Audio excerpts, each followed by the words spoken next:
Hello everyone, welcome to our channel Arma creation. कैसे आप सभी, आशा करती हूँ सब ठीक होंगे। आज हम पढ़ने जा रहे हैं संस्कृत का क्लास 8 प्रथम पाठ सुभाषितानी। सुभाषितानी का मतलब क्या होता है? सु मतलब सुंदर और भाषितानी, तानी का मतलब होता है वचन। तो सुंदर वचन या मधुर वचन हम कह सकते हैं इसको। अब बात करते हैं इसके पहले श्लोक की। गुणा गुणगेषु गुणा भवन्ति ते निर्गुणं प्राप्य भवन्ति दोषः सुस्वादुतोया प्रभवन्ति नग्य समुद्रमासाग भवन्ति पेयम्। इसका मतलब क्या हुआ? इसका मतलब हुआ गुड़ गुड़ीजनों में गुड़ ही बने जाते हैं। सबको पता है कि अच्छे बच्चे हमेशा अच्छे बच्चों के साथ दिखेंगे, कई बुरे बच्चों के साथ नहीं दिखेंगे जल्दी। उनकी सीट कहाँ होगी? अगर फर्स्ट वाला जो अक्सर सेकंड वाले के साथ बैठेगा, सेकंड वाले के साथ नहीं बैठ रहा है तो उससे अच्छे बच्चे के साथ ही बैठेगा, है ना। तो इसमें यही बोला जा रहा है, जो निर्गुण व्यक्ति है, मतलब जो गुण के अलावा छोड़कर बाकी जो भी संसार में पड़ा हुआ है वो क्या है? निर्गुण है, दोष है। ठीक है। अब इसमें बात की गई है, उदाहरण किसका दिया गया है? नदियों का।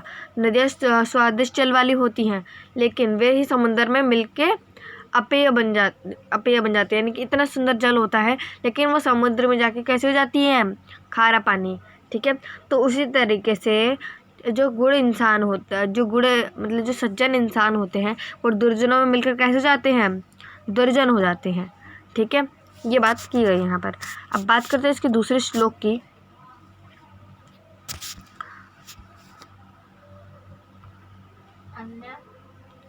साहित्य संगीत कला विहीन साक्षात पशु पुच्छ विषाहीन तृणम न खादन्नपि जीवमान तद्भाग्ये परम पशुनाम।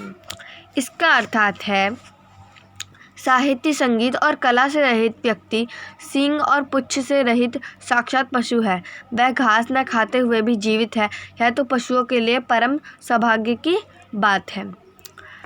मतलब बोला गया है, जिसके अंदर कोई कला नहीं है, जिसके अंदर कोई गुण नहीं है, जिसके अंदर कुछ भी नहीं है, वो जो धरती पे वो इंसान है, वो इंसान नहीं है, वो एक पशु की तरह है, जो कि खाना तो खा रहा है, लेकिन मतलब खाना में घास तो नहीं खा रहा है, लेकिन है वो किसका तरह? पशु है। अब तीसरे श्लोक की बात करते हैं। लुब्धस्य नश्यति यशः पशुनस्य मैत्री नष्ट क्रियस्य कुलमर्थपरस्य धर्मः विद्याफलं विस्सीननि कृपणस्य सौख्य राज्यं प्रमत्त सचित वस्य नराधिपस्य। ये जो है आपका तीसरा श्लोक है। इसका अर्थात है, लोभी का यश, चुगलीखोर की मित्रता, निकम्मे का कुल, अर्थपरक का धर्म, व्यसनी की विद्या का फल, कंजूस का सुख और प्रमत्त मंत्री वाले राजा का राज्य हमेशा नष्ट हो जाता है। तो लोभी का यश तो हमेशा ही बेकार होगा भाई। जो चीज़ अगर बुरे काम से स्टार्ट हुई है तो उसका अंत भी कैसा होगा? बुरा ही होगा।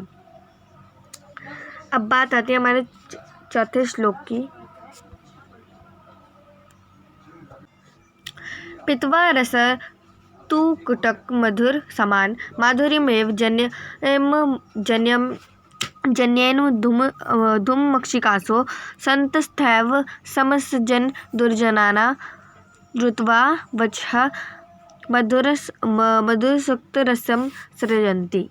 ठीक है।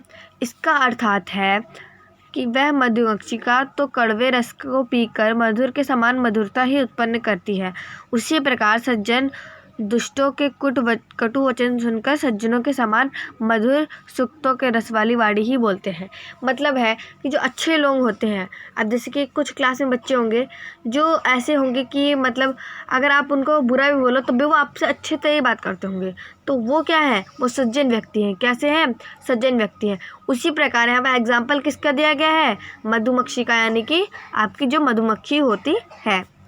अब आपका पांचवा श्लोक है। विहाय पारुष यो ही दैवलंबते प्रसाद सिंहवत तस्य मुशीन तशन। Sorry for disturb. तो इसमें बोला गया है, जो मेहनत को छोड़कर सिर्फ भाग्य का सहारा ले लेते हैं, वह महल में बने हुए शेर की तरह, उसके सिर पर कौवे बैठते हैं ना, उसी की तरह होते हैं। मतलब है, एग्जाम्पल किसका दिया है? महल, एक खाली महल है, वहाँ पर शेर का वो तो बना ही रहता है। क्या कहते हैं, समझ लीजिए घर में कोई बैठा हुआ है और मतलब सोच रहा है कि मैं राजा की तरह बैठा हुआ, लेकिन वो क्या है, इस वक्त राजा नहीं है, वो उल्टा क्या है, एक कौवे के समान है जिसके ऊपर कोई भाव नहीं देता है। समझ रहे हैं, ये बात की गई है। तो हमें अपनी मेहनत को लगातार करना चाहिए और भाग्य के सहारा नहीं लेना चाहिए। अब आता है आपका छठा श्लोक। पुष्प पत्र फल छा यामा मूल्व लक दारुभी। ठीक है, इसका मतलब क्या है, धन्य महिरुहा येषाम विमुख यंती नार्थिन, यानी कि फूल पत्ते फल परछाई जड़ छाल लकड़ी से युक्त पेड़ जो है वो धन्य है, जिनके याचक विरुद्ध नहीं होते हैं। इसका मतलब क्या है, जो हमारे पेड़ हैं उनके पास फूल पत्ते फल परछाई, अगर हम उनके पास जाएंगे तो हम कभी भी क्या होंगे, खाली हाथ नहीं लौटेंगे। उनके पास इतना सब कुछ है कि आज भी वो हमारे माता पिता समान है। अगर हम अगर आप अपनी मम्मी पापा से पास जाते हो तो आपको कुछ ना कुछ ज़रूर देते हैं, तो उसी पेड़ हमारे क्या है, माता पिता के समान हो गए। तो वही बात की गई है कि अगर हम वहाँ पर कभी भी अगर हम कुछ ही मांगे तो वो क्या है, उसके विरुद्ध नहीं होते हैं। ऐसा नहीं है कि वो नहीं देते, वो सब कुछ हमें प्रदान करते हैं। अभी 7वां श्लोक है। चिंतनीया ही विपदाम आदावेव प्रतिक्रिया न खूब कनन युक्त प्रदीपते वाहिना गृहे। तो इस श्लोक का अर्थात है कि हमें विपदा आने से पहले ही समाधान ढूंढ लेना चाहिए।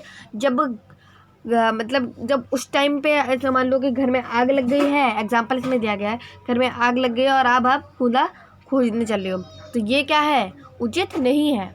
तो हमें क्या करना है, वो मुसीबत आने से पहले ही समाधान ढूंढ लेना है। अब जैसे कोई किस्त, मान लीजिए आपकी एग्जांपल मैं आपको देती हूँ, कोई किस्त आ गई, ठीक है, तो वो किस्त जो है उसका आप लोग क्या करोगे, जब जिस दिन अगले दिन किस्त है तो उस दिन जाओगे काम करने, नहीं, आप उसके 2 दिन पहले से काम करोगे कि मेरी किस्त इकट्ठा हो जाए। अब 1 दिन है तो हो सकता है कि ना भी हो पैसे जमा, तो क्या होगा, आपके ऊपर विपत्ति आ जाएगी। तो इसी तरह से बोला गया है कि हमें समाधान पहले ही सोच लेना चाहिए। आशा करती हूँ कि आपको हर श्लोक पसंद आया होगा और समझ में आया होगा। अगर कोई श्लोक नहीं समझ में आया है तो ज़रूर से कमेंट में बताएं और बताइए कि हमने कैसा पढ़ाया और आपको कैसा लगा पढ़ के, और इस चैनल को सब्सक्राइब करना ना भूलें।